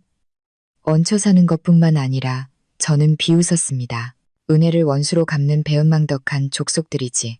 내 돈으로 호의호식하면서 우리 엄마를 짐승만도 못하게 대했어. 내가 출장 가면 눈뜬장님이라도 될 줄 알았어? 민준 씨 등 뒤에 숨어있던 미나가 갑자기 끼어들었습니다. 그녀의 목소리는 증오로 가득 차 있었습니다. 말 참 잘하시네요, 형님. 형님이 뭘 알아요? 그 할머니도 집에 있으면서 곱게 계시지 않았다고요. 맨날 부엌에서 몰래 음식 훔쳐먹고 냉장고나 뒤지고 엄마는 그냥 버릇 좀 고쳐주려고 한 것뿐이에요. 훔쳐먹어? 저는 세상에서 가장 어이없는 이야기를 들은 사람처럼 되물었습니다. 우리 엄마가 딸 집에서 당신들 전부를 내 돈으로 먹여 살리는 이 집에서 음식을 훔쳐 먹었다고? 여기요. 미나가 뻔뻔하게 휴대폰을 들어보였습니다. 제가 부엌에 둔 고구마 말랭이 훔쳐 먹는 영상도 찍어놨다고요. 보여드릴까요? 그녀는 영상을 틀려고 했지만 저는 볼 필요가 없었습니다. 저는 곰팡이 핀 밥그릇을 보았습니다. 엄마의 초췌한 모습을 보았습니다. 그 영상, 제 목소리는 얼음장처럼 차가웠습니다. 법정에서 아주 훌륭한 증거가 되겠네. 고마워. 미나는 멈칫했습니다. 그녀는 이해하지 못했습니다. 그것이 엄마에게 불리한 증거라고 생각했지만 그것이 자신들의 범죄, 즉 노인을 굶겨서 간식을 훔쳐 먹게 만든 범죄의 증거라는 사실을 깨달을 만큼 똑똑하지 못했습니다. 시어머니는 말이 통하지 않자 폭력을 쓰려 했습니다. 인연의 주둥이를 찢어버릴라. 그녀가 저에게 달려들며 거친 손으로 제 얼굴을 핥히려 했습니다. 저는 이미 준비하고 있었습니다. 한 걸음 물러서 피했지만 제가 나설 필요도 없었습니다. 민준 씨가 자신의 어머니를 막아섰습니다. 엄마, 그만해요. 제발 일 좀 더 복잡하게 만들지 마세요. 이거나 그녀가 발버둥 쳤습니다. 네, 마누라 버릇 좀 고쳐놓게. 더 복잡해질 것도 없어. 제가 민준 씨를 보며 고개를 저었습니다. 이미 모든 건 명백해졌으니까. 저는 방금 저를 때린 남자, 지금은 제 어머니의 팔을 붙잡고 있는 남자를 보았습니다. 그는 중간에 끼어 있었습니다. 그리고 이제 그가 선택해야 할 시간이었습니다. 거실의 공기는 무겁게 가라앉았습니다. 시어머니의 거친 숨소리, 미나의 훌쩍이는 소리, 그리고 민준 씨의 무거운 침묵. 민준 씨, 제가 감정 없는 목소리로 말했습니다. 마지막 기회를 주겠어. 사람답게 살 마지막 기회. 그가 저를 올려다보았습니다. 그의 눈에는 공포가 가득했습니다. 똑똑히 말할게. 선택해. 내 편에 서서 당신 어머니와 여동생을 이 집에서 내보내고 우리 엄마한테 무릎 꿇고 사죄하든가 아니면 그들과 함께 나가든가. 시어머니가 그 말을 듣고 소리쳤습니다. 민준아, 제가 하는 말 들었어? 감히 내 엄마를 내쫓겠대. 네가 전현 편을 들면 너는 불효자식이야. 내가 너를 낳고 키웠는데 이제 마누라 따라서 내 어미를 내쫓겠다고? 그녀는 늘 하던 레퍼토리를 시작했지만 이번에는 제게 통하지 않았습니다. 민준 씨는 저를 보고 다시 자기 어머니를 보았습니다. 그의 얼굴은 일그러졌습니다. 저는 그가 계산하고 있는 것을 보았습니다. 저를 따르면 무엇을 얻고 어머니를 따르면 무엇을 잃을지 그는 저를 재정적 지원을 이 호화로운 집을 잃는 것을 두려워했습니다. 하지만 불효자라는 낙인이 찍히는 것도 두려워했습니다. 그리고 무엇보다 그는 어머니의 과보호와 방임 속에서 사는 것에 익숙해져 있었습니다. 그는 너무 오래 망설였습니다. 그리고 그 망설임이 바로 그의 대답이었습니다. 서연아. 그가 화해의 목소리로 말하기 시작했습니다. 자기야, 진정해. 멀리 다녀와서 피곤해서 그래. 어머님도 그냥 연세 드셔서 성격이 급하신 것뿐이야. 무슨 일이 있으면 우리 부부끼리 조용히 해결해야지. 이렇게 소란 피우면 이웃 사람들이 듣고 비웃어. 장모님 창고에 계셨던 것도 그냥 어머니가 너무 화가 나서 그랬던 거야. 며칠 뿐이었잖아. 그가 말했습니다. 그리고 그 말은 우리 결혼 생활에 관해 마지막 못을 박았습니다. 누가 죽은 것도 아니잖아. 그가 정말로 그 말을 했습니다. 누가 죽은 것도 아니라고. 뼈만 앙상하게 마르고 욕창까지 생겨 죽을 뻔했던 우리 엄마를 두고 제 남편은 누가 죽은 것도 아니라고 말했습니다. 이제 당신도 돌아왔으니까. 그는 제 눈의 치명적인 변화를 알아채지 못한 채 계속했습니다. 장모님 방으로 모시고 당신이 잘 돌봐드리면 되잖아. 모든 일은 없었던 걸로 하고 당신도 며느리니까 어머니께 사과 한마디 하는 게 어때? 어쨌든 어른이시잖아. 그냥 넘어가서 우리 집안 평화롭게 지내자. 응? 저는 웃음을 터뜨렸습니다. 제 웃음소리는 건조하고 소름 끼치게 울려 퍼졌습니다. 저는 미친 사람처럼 웃었습니다. 민준 씨는 멈칫했습니다. 자기, 왜 그래? 저는 웃음을 멈추고 그의 얼굴을 똑바로 쳐다보았습니다. 나더러 사과하라고? 우리 엄마 돈을 훔친 사람한테, 우리 엄마를 굶긴 사람한테, 우리 엄마를 짐승처럼 가둔 사람한테, 그리고 당신, 저는 그에게 한 걸음 다가갔습니다. 매일 나에게 거짓말을 한 당신, 이 모든 범죄에 동조한 당신. 나더러 그냥 넘어가라고? 끝났어, 민준 씨. 제가 속삭였습니다. 부부의 정, 은혜, 원한, 다 끝났어. 당신이 날 때린 것보다 방금 당신이 한 말이 나를 더 아프게 했어. 그 말이 모든 걸 죽여버렸어. 시어머니는 아들이 자기 편을 들어주자 다시 기세등등해졌습니다. 그래, 어서 내 시어머니한테 사과해. 그럼 내가 용서해주지. 그녀가 말을 채 끝내기도 전에 저는 휴대폰을 들었습니다. 그들 세 사람은 저를 멍하니 쳐다보았습니다. 제가 누구에게 전화하려 한다고 생각했을까요? 친구, 변호사, 미나가 입을 삐죽거렸습니다. 이제 와서 고자질하려고, 유치하게. 민준 씨는 당황했습니다. 서연아, 너 뭐 하려는 거야? 이러지 마. 저는 아무 말도 하지 않았습니다. 침착하게 112를 누르고 스피커폰을 켰습니다. 휴대폰에서 단호하고 침착한 남성의 목소리가 흘러나왔습니다. 112 경찰입니다. 무엇을 도와드릴까요? 민준 씨의 얼굴색이 붉은색에서 창백하게 변했습니다. 제가 무슨 짓을 했는지 깨달은 것입니다. 서연아, 너 미쳤어? 끊어. 당장 끊어. 그가 저에게 달려들어 휴대폰을 빼앗으려 했습니다. 저는 뒤로 물러섰습니다. 한 번만 더 내 몸에 손대봐. 그는 겁에 질려 멈칫했습니다. 시어머니와 미나는 그제야 상황을 파악하고 얼굴이 새하얗게 질렸습니다. 시어머니가 소리쳤습니다. 너 감히 경찰에 신고를 해? 진짜 미쳤구나. 이 미친년. 우리 집안 다 감옥에 쳐넣을 셈이야. 저는 손을 들어 그녀를 조용히 시키고 차분하게 전화기에 대고 말했습니다. 여보세요. 저는 박서연이라고 합니다. 형사사건을 신고하려고 합니다. 네, 침착하게 말씀해 주십시오. 수화기 너머의 경찰관이 말했습니다. 불법 감금 및 노인 학대 혐의로 고소하고 싶습니다. 피해자는 제 친정 어머니이신 이현숙 씨, 70세입니다. 가해자는 제 남편 김민준, 시어머니 최영자, 시누이 김민아입니다. 현재 모두 현장에 있습니다. 주소가 어떻게 되십니까? 서초구 서초동 빈마을 빌라단지 28호입니다. 현재 어머니의 상태가 매우 위독하며 심각한 쇠약 증세를 보이고 있습니다. 즉시 와주십시오. 알겠습니다. 가장 가까운 순찰팀을 즉시 출동시키겠습니다. 현장을 보존해 주십시오. 경찰관이 말했습니다. 알겠습니다. 용의자들을 자택에 붙잡아두고 있습니다. 감사합니다. 저는 전화를 끊었습니다.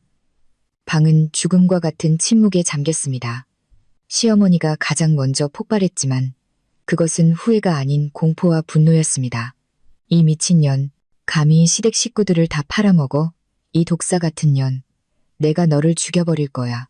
그녀가 다시 저에게 달려들었지만 이번에는 민준 씨가 막는데 그치지 않았습니다. 그는 그녀를 꽉 껴안고 떨리는 목소리로 말했습니다. 엄마, 그만해요. 경찰이 곧 온단 말이에요. 경찰이 오면 뭐, 무서워. 그녀는 여전히 목에 핏대를 세웠습니다. 전현이 모함하는 거야. 나는 아무 짓도 안 했어. 미나는 이미 주저앉아 있었습니다. 그녀는 얼굴을 감싸고 흐느꼈습니다. 나 감옥 가기 싫어. 감옥 가기 싫단 말이야. 형님, 제발 용서해 주세요. 저는 그냥 엄마가 시키는 대로 했을 뿐이에요. 저는 아무것도 안 했어요. 오빠, 나 좀 살려줘. 민준 씨는 저를 보았습니다. 그의 눈에는 더 이상 분노가 없었습니다. 오직 처절한 애원만이 남아 있었습니다. 서연아, 제발 고소만은 취하해줘. 내가 빌게. 네가 원하는 건 뭐든지 할게. 내가 무릎이라도 꿇을게. 제발 이러지 마. 우리 엄마 감옥 가면 저는 그를 차갑게 쳐다보았습니다. 무릎 꿇어. 민준 씨는 망연자실했습니다. 제가 그렇게 말할 줄은 몰랐던 것입니다. 무릎 꿇으라고 제가 다시 말했습니다. 민준 씨는 어머니와 여동생을 보았습니다. 그리고 그는 차가운 대리석 바닥에 천천히 무릎을 꿇었습니다. 제발 우리 엄마 좀 용서해줘. 내가 빌게. 저는 제 발 아래 무릎 꿇은 그를 보았습니다. 한때 사랑했던 제 남편을. 제 마음에는 어떤 동요도 없었습니다. 너무 늦었어, 민준 씨. 제가 말했습니다. 내 기회는 내가 날 때렸을 때 이미 사라졌어. 누가 죽은 것도 아니잖아라고 말했을 때 사라졌다고. 이제 당신들과 대화할 상대는 법밖에 없어. 그때 멀리서 경찰차 사이렌 소리가 들려오기 시작했습니다. 소리는 점점 더 가까워졌습니다. 사이렌 소리는 고급 빌라 단지의 위선적인 고요함을 찢어 놓았습니다. 경찰차는 우리 집 정문 바로 앞에 멈췄습니다. 파랗고 빨간 경광등이 큰 창문을 통해 거실을 비췄습니다. 미나는 비명을 질렀습니다. 시어머니는 발버둥을 멈추고 온몸이 굳었습니다. 민준 씨는 여전히 바닥에 무릎을 꿇은 채 넉나간 얼굴로 저를 올려다보았습니다. 초인종 소리가 격렬하고 위압적으로 울렸습니다. 저는 그들이 반응할 틈을 주지 않았습니다. 곧장 문으로 가서 활짝 열었습니다. 3명의 경찰관, 남자 둘의 여자 하나가 제 앞에 서 있었습니다. 신고하신 분이십니까? 젊은 경찰관이 물었습니다. 네, 접니다. 제가 침착하게 대답했습니다. 안으로 들어오시죠. 그들이 안으로 들어서자 시어머니는 즉시 연기를 시작했습니다. 그녀는 바닥에 드러누워 손발을 버둥거리며 울부짖었습니다. 아이고, 경찰 아저씨. 나 좀 살려주시오. 내 며느리가 나를 때리고 집을 빼앗고 우리 식구들을 모함하고 있어요. 전현을 잡아가시오. 전현을. 여자 경찰관은 이런 상황에 익숙한 듯 보였습니다. 그녀는 엄한 표정으로 일어나서 조용히 진술하라고 요구했습니다.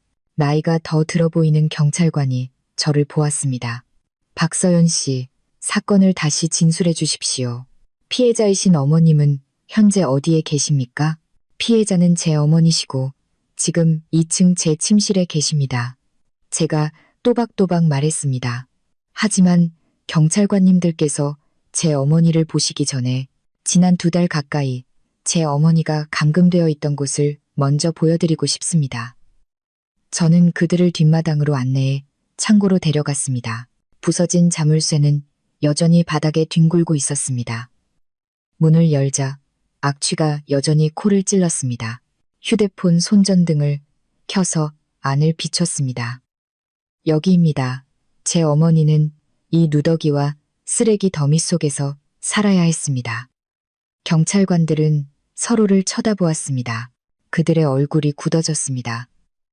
저는 조심스럽게 밀봉해 둔 지퍼백을 꺼냈습니다. 그리고 이것이 그들이 제 어머니에게 먹으라고 준 음식입니다. 저는 곰팡이가 핀 밥그릇을 들어 보였습니다.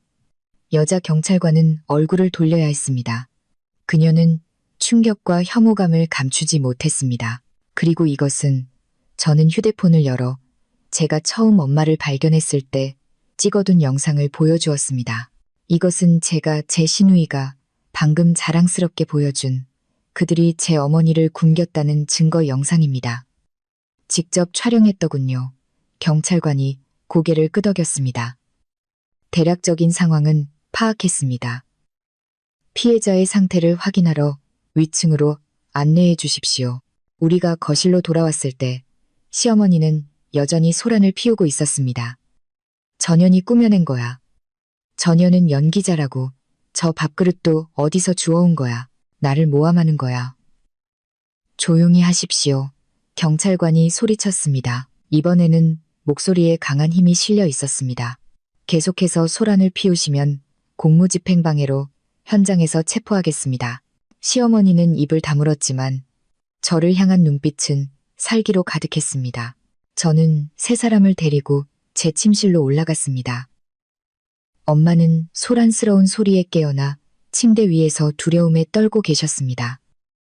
경찰관들을 보자 엄마는 겁에 질렸습니다. 저는 아무 짓도 안 했어요.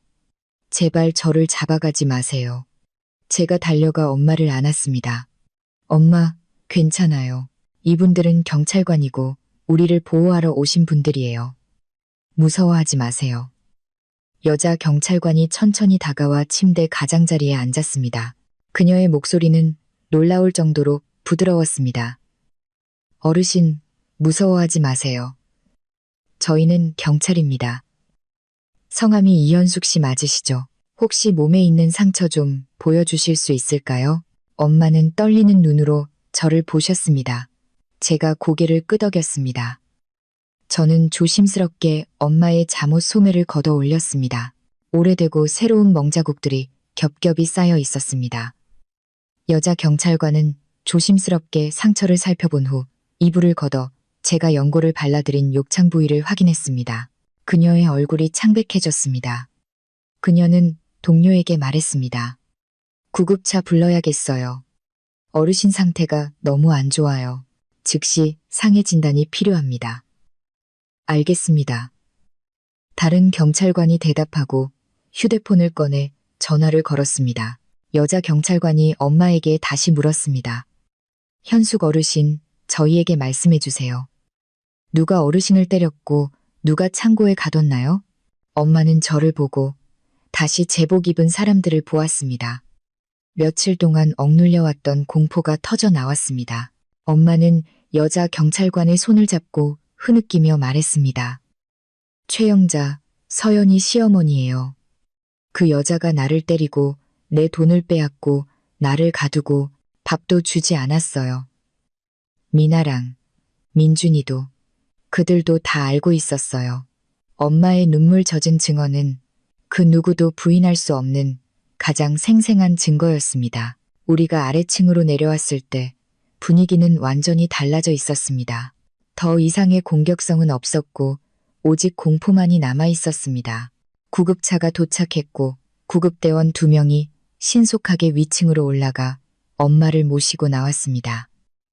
저는 그들에게 엄마를 최고급 국제병원으로 모셔달라고 부탁했습니다. 모든 비용은 제가 책임지겠다고. 엄마가 구급차에 실려 나갈 때 시어머니와 미나는 구석에 숨어 감히 쳐다보지도 못했습니다. 구급차가 떠난 후 나이든 경찰관이 그들 세 사람을 향해 말했습니다. 김민준 씨, 최영자 씨, 김민아 씨, 박서연 씨의 고소 내용과 이현숙 씨의 증언에 대해 조사가 필요하니 저희와 함께 경찰서로 가주셔야겠습니다. 미나가 울음을 터뜨렸습니다.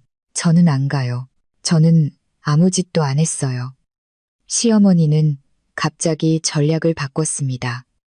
그녀는 가슴을 움켜쥐고 숨을 헐떡였습니다. 나 힘들어.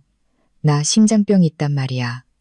나 죽네. 나 죽어. 당신들이 나를 죽이는 거야. 또 연기하시는군요. 제가 차갑게 웃었습니다. 의사를 불러서 여기서 바로 진찰받게 해드릴까요? 병원도 바로 근처에 있는데요. 여자 경찰관이 고개를 저었습니다.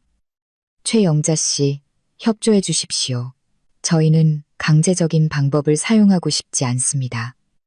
그때서야 민준 씨가 일어섰습니다. 그의 얼굴은 잿빛이었습니다. 그는 더 이상 돌이킬 수 없다는 것을 알았지만 마지막 발악을 했습니다. 서연아, 이렇게까지 해야겠어? 우리 가족 다 망가지는 거야. 부부간의 정을 조금이라도 생각해주면 안 돼? 제가 되물었습니다. 당신이 나를 때리고 우리 엄마가 갇혀 있어도 누가 죽은 것도 아니잖아라고 말했을 때 당신은 정을 생각했어. 당신은 비겁하고 파렴치한 인간이야.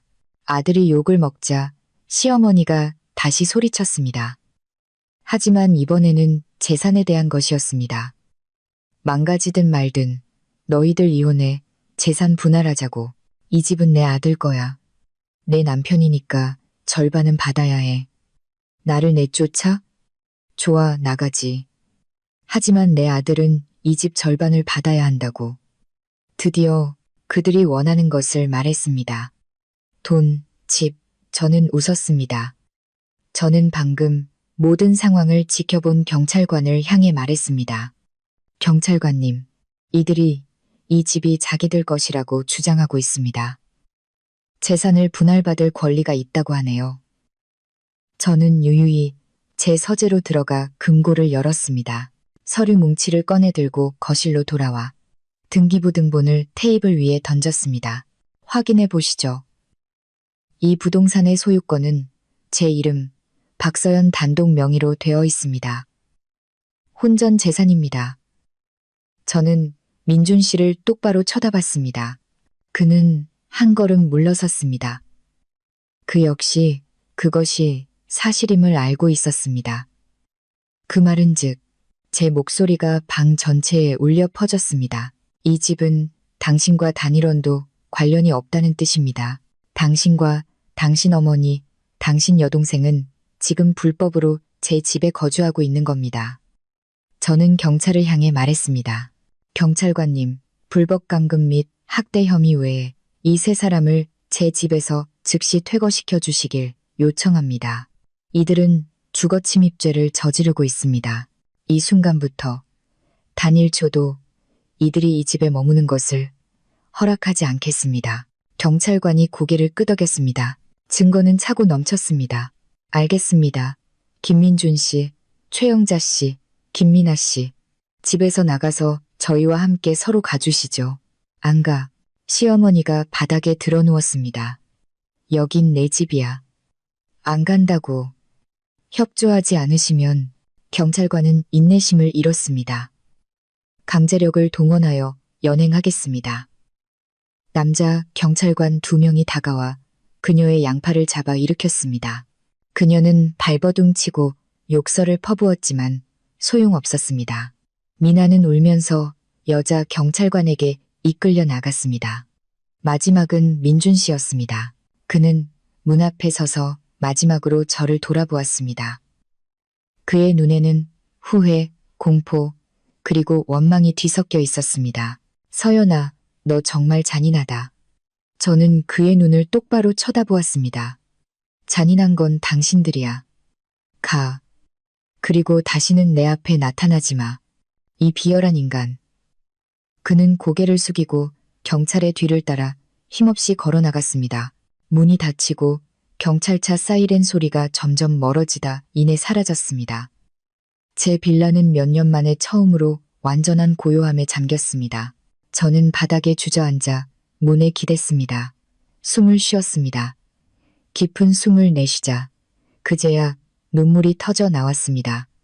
슬퍼서도 아쉬워서도 아니었습니다. 안도감 때문이었습니다. 끔찍했던 악몽이 마침내 끝났습니다. 그 세 사람이 연행된 후 제 집은 무서울 정도로 넓고 텅 비게 느껴졌습니다. 하지만 이것은 제가 처음 돌아왔을 때 느꼈던 죽음의 침묵이 아닌 평화의 고요함이었습니다. 저는 문을 굳게 잠갔습니다. 곧바로 청소 전문 업체에 전화해 오늘 밤 당장 집 전체 대청소를 해달라고 요청했습니다. 특히 창고를 소독하고 시어머니와 미나 방의 모든 물건을 버려달라고 했습니다. 그들의 더러운 흔적이 제 집에 조금이라도 남아있는 것을 원치 않았습니다. 그러고 나서 병원으로 달려갔습니다. 엄마는 응급실로 옮겨져 있었습니다. 의사는 장기간의 영양실조와 탈수로 인한 심각한 쇠약 상태이며 정신적 충격까지 더해져 몸의 욕창이 감염되기 시작했다고 말했습니다. 의사의 말을 듣는 순간 창자가 끊어지는 듯한 고통을 느꼈습니다. 제가 너무 늦었습니다. 만약 일주일만 더 늦게 돌아왔더라면 저는 엄마를 영원히 잃었을지도 모릅니다. 그날 밤 저는 병원에서 뜬 눈으로 밤을 새웠습니다. 다음 날 아침 어제 왔던 경찰관에게서 추가 진술과 서류 작성을 위해 경찰서로 와달라는 전화를 받았습니다. 엄마는 여전히 위독하셨지만 의사는 고비는 넘겼으니 안정이 필요하다고 말해 저는 안심하고 경찰서로 향했습니다. 경찰서 사무실로 들어서자 민준 씨와 미나가 창백한 얼굴로 의자에 풀이 죽어 앉아 있었습니다. 그런데 시어머니는 어디에 있을까요? 경찰관이 저를 보며 난처한 표정으로 말했습니다.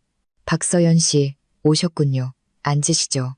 어젯밤 초기 진술을 받은 후 최영자 씨가 가슴이 답답하고 숨쉬기 힘들다며 심장병이 재발했다고 주장했습니다. 그래서 저희가 병원으로 긴급 후송했습니다. 저는 입꼬리를 올렸습니다. 또 그 연극이군요. 연기하는 겁니다, 경위님. 저희도 그렇게 의심했습니다. 경찰관이 고개를 끄덕였습니다. 그래서 병원 측에 정밀 검사를 요청했습니다. 그리고 박서연 씨 말씀대로 심전도 혈압 모두 정상이었습니다. 심장마비에 어떤 징후도 없었습니다. 의사의 결론은 심리적 공황 상태일 뿐 완전히 건강하다는 것이었습니다. 저는 고개를 끄덕였습니다. 그래서 방금 다시 이곳으로 모셔왔습니다만 경찰관이 문 밖을 가리켰습니다. 여전히 연기 중입니다. 사무실에는 들어오지 않고 복도에 드러누워 경찰이 자신을 고문한다. 며느리가 시어머니를 모함한다고 소리치고 있어서 매우 곤란합니다. 저는 일어섰습니다. 제가 나가보죠. 복도로 나가자 경찰관의 말대로 시어머니는 대기 의자에 드러누워 머리를 풀어헤치고 신음하고 있었습니다. 아이고, 나 죽네. 며느리가 날 죽이려 하고 경찰은 전연편만 들고 늙은이를 죽이려 드네. 서류를 떼러 온 몇몇 민원인들이 호기심에 찬 눈으로 구경하고 있었습니다. 저는 똑바로 그녀 앞으로 걸어갔습니다. 일어나시죠, 어머님. 그녀는 실눈을 뜨고 저를 보더니 더 큰 소리로 신음했습니다. 저기 저 독사 같은 년 좀 봐. 날 죽이러 왔어. 나 좀 살려줘요. 저는 긴 말하지 않았습니다. 휴대폰을 꺼내 전화를 걸었습니다. 여전히 스피커폰 상태였습니다. 네, 국립정신건강센터입니다. 모든 사람이 놀랐습니다. 시어머니도 신음을 멈추고 눈을 동그랗게 뜨고 저를 쳐다봤습니다. 저는 또렷하게 말했습니다. 안녕하세요. 저는 박서연이라고 합니다. 제 시어머니를 위해 입원 치료를 신청하고 싶습니다. 심각한 망상형 정신질환 증세를 보입니다. 공공장소에서 소리를 지르며 드러눕고 누군가 자신을 죽이려 한다고 말합니다. 현재 서초경찰서에서 증상이 나타나고 있습니다. 혹시 환자 이송을 위한 특수구급차를 즉시 보내주실 수 있을까요? 환자가 통제력을 잃고 주변 사람들에게 위험을 가할까봐 두렵습니다. 정신병원, 특수구급차라는 단어를 듣자 시어머니는 건강한 사람보다 더 빨리 벌떡 일어났습니다. 너 감히 나를 미친년 취급해? 그녀가 저에게 손가락질했습니다.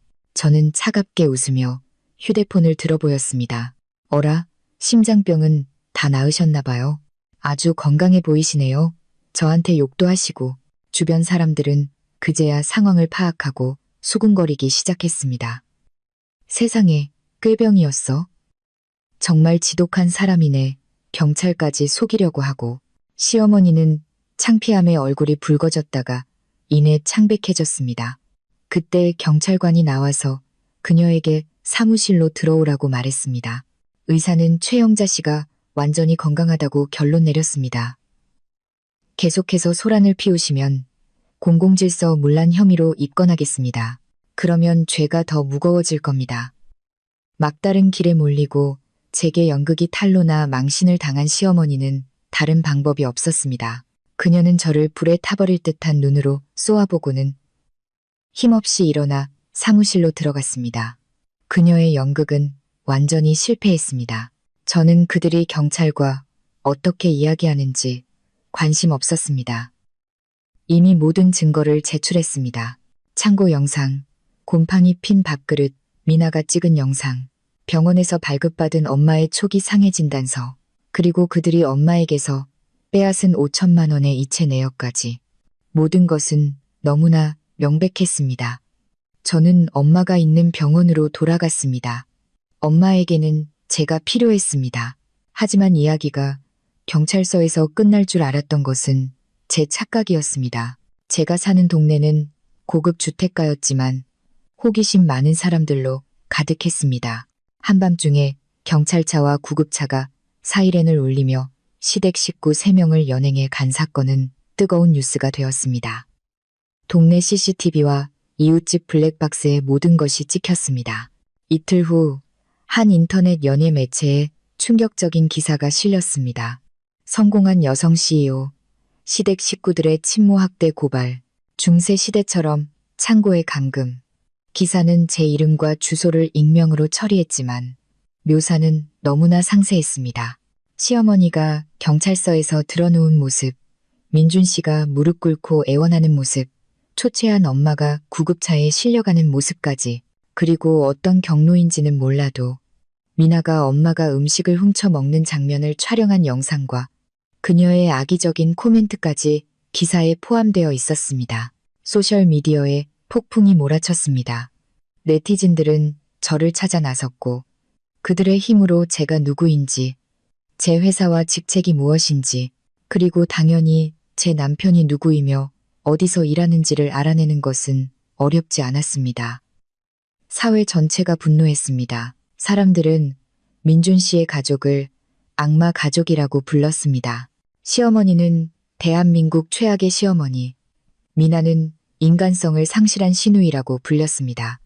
그리고 민준 씨는 가장 심한 비난을 받았습니다. 그는 배운 사람이고 대기업의 영업팀장이면서도 이런 야만적인 범죄를 방관하고 심지어 동조했습니다. 사람들은 그를 비겁하고 파렴치한 기생충 같은 남편이라고 불렀습니다. 민준 씨와 미나의 개인 SNS는 수만 개의 욕설과 저주로 도배되었습니다. 폭풍은 인터넷에서 그치지 않고 민준 씨의 직장으로 직접 들이닥쳤습니다. 그의 회사는 이미지를 매우 중요시하는 유명한 대기업이었습니다. 영업팀장이라는 사람이 이렇게 심각한 비도덕적, 불법적 행위를 저질렀다는 것은 회사 명성에 큰 타격이었습니다. 고객들은 항해 이메일을 보내기 시작했고 협력업체들은 문의 전화를 해왔습니다. 동료들은 그를 경멸의 눈으로 쳐다보며 피했습니다. 회사 경영진은 즉시 긴급회의를 소집했습니다. 그들은 민준 씨 같은 사람을 회사에 둘 수 없었습니다. 한편 저는 오로지 엄마를 돌보는데 집중했습니다. 일주일 휴가를 내고 엄마 곁에서 식사를 챙겨드리고 책을 읽어드리고 안심시켜드렸습니다. 엄마는 여전히 밤에 자주 놀라 깨셨지만 제가 곁에 있자 점차 안정을 되찾으셨습니다. 저는 또한 최고의 변호사를 선임하여 법적 싸움을 준비했습니다. 변호사에게 분명히 말했습니다. 그들이 저지른 짓에 대해 가장 합당한 처벌을 받게 해달라고. 사건은 명백한 증거와 여론의 감시 속에서 신속하게 재판에 회부되었습니다.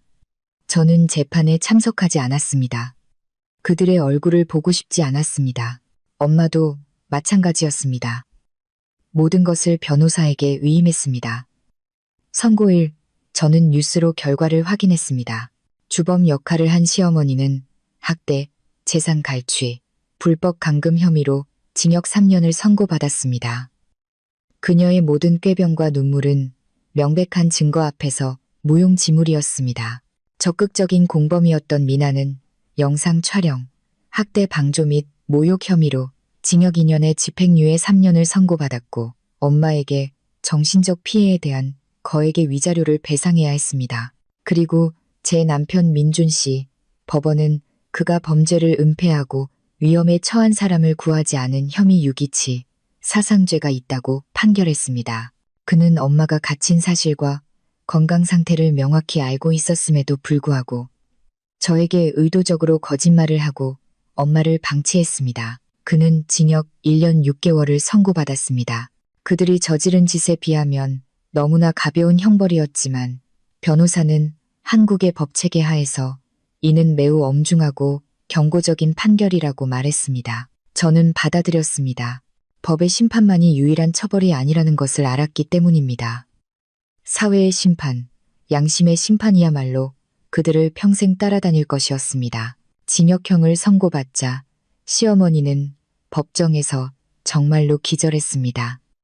더 이상 연기할 수 없었습니다.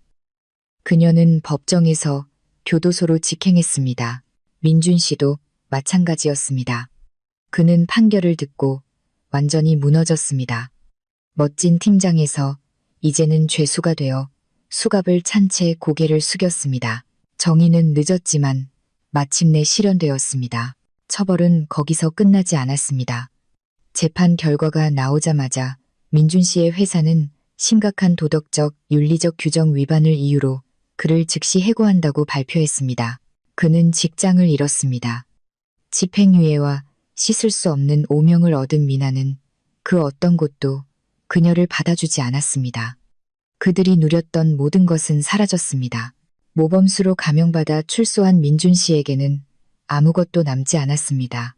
아내도, 집도, 차도, 직업도 없었습니다. 범죄자라는 낙인은 지울 수 없는 오점처럼 그를 따라다녔습니다.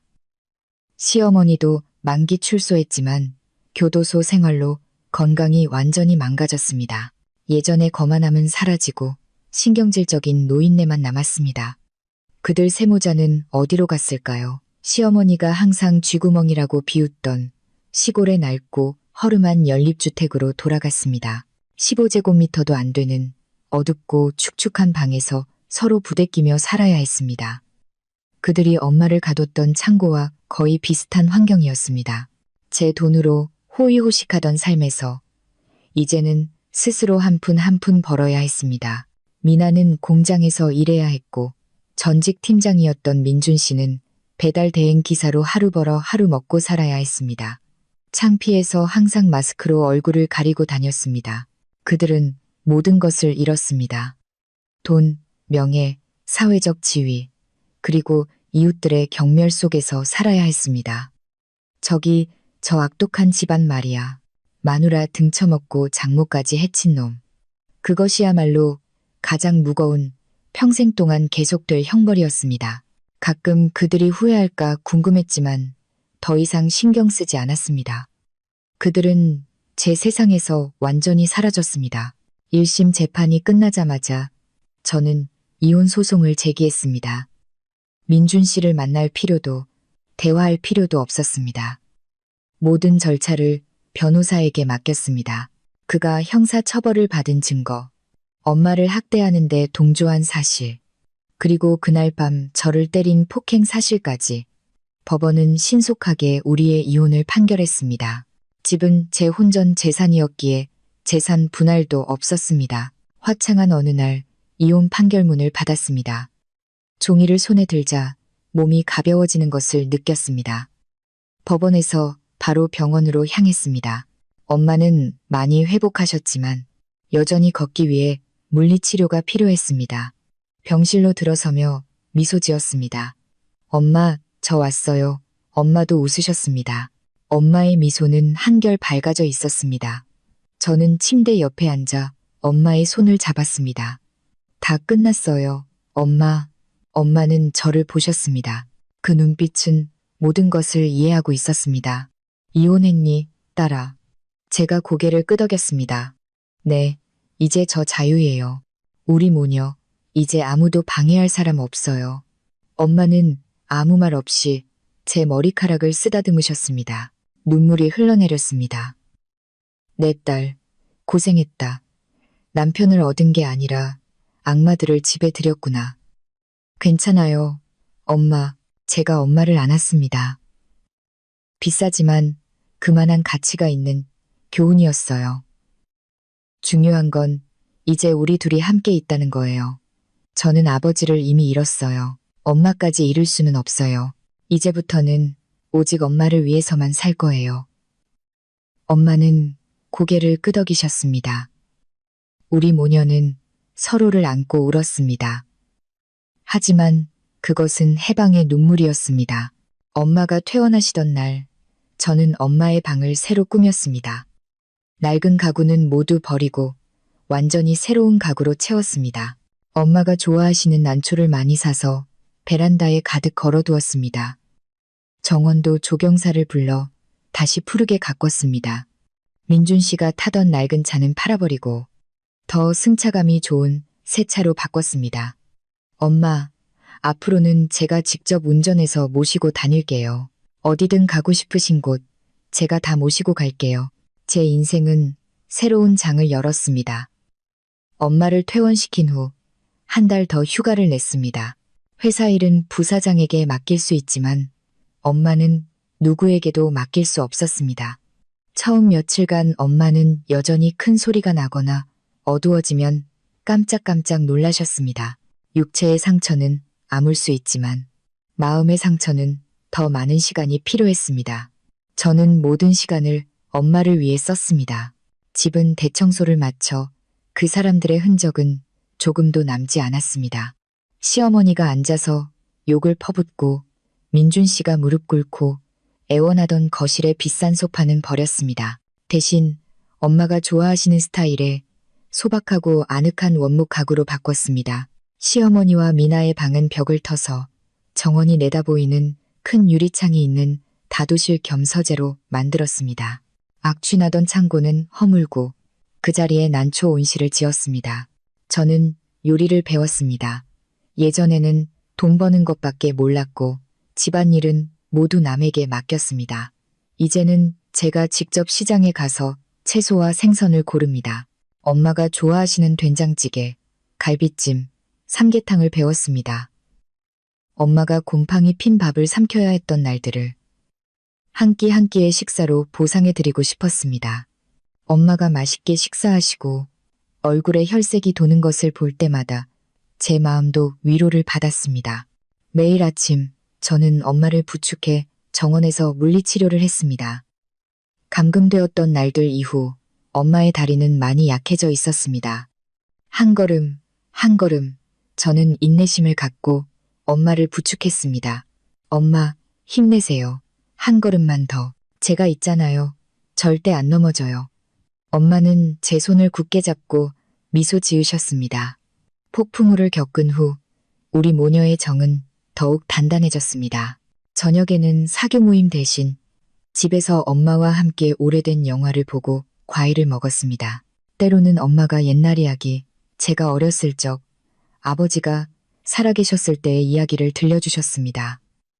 일과 야망에 쫓겨 있고 지냈던 소박한 이야기들이었습니다. 평화가 서서히 돌아왔고 집안의 웃음소리가 다시 피어났습니다. 시어머니의 가식적인 웃음이나 미나의 증오 섞인 냉소가 아닌 엄마의 인자한 웃음소리, 제 진심 어린 행복한 웃음소리였습니다. 제가 다시 출근했을 때 회사 사람들은 저를 존경과 안타까움이 섞인 눈으로 보았습니다.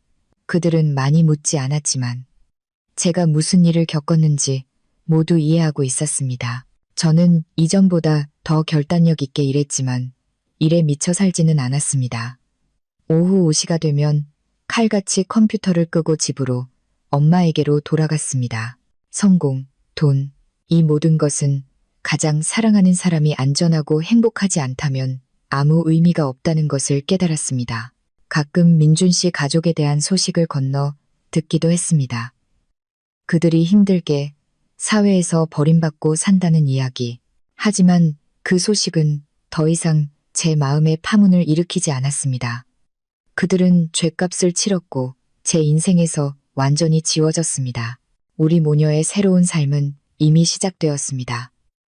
증오는 없고 오직 사랑과 평화만이 남은 삶. 1년이 눈 깜짝할 사이에 지나갔습니다. 이제 집은 항상 햇살과 웃음소리로 가득합니다. 엄마는 완전히 회복하셨습니다. 건강하게 걸으실 뿐만 아니라 체중도 몇 킬로그램이나 늘었습니다. 얼굴은 혈색이 좋고 정신도 맑아지셨습니다. 눈에 서려있던 두려움은 사라지고 인자하고 복스러운 눈빛만 남았습니다. 저는 엄마를 위해 동네 노인복지관의 건강체조교실에 등록해드렸습니다. 매일 아침 엄마는 고운 운동복을 입고 새로 사귄 친구들과 즐겁게 운동하러 가십니다. 예술 꽃꽂이 수업도 듣기 시작하셨죠.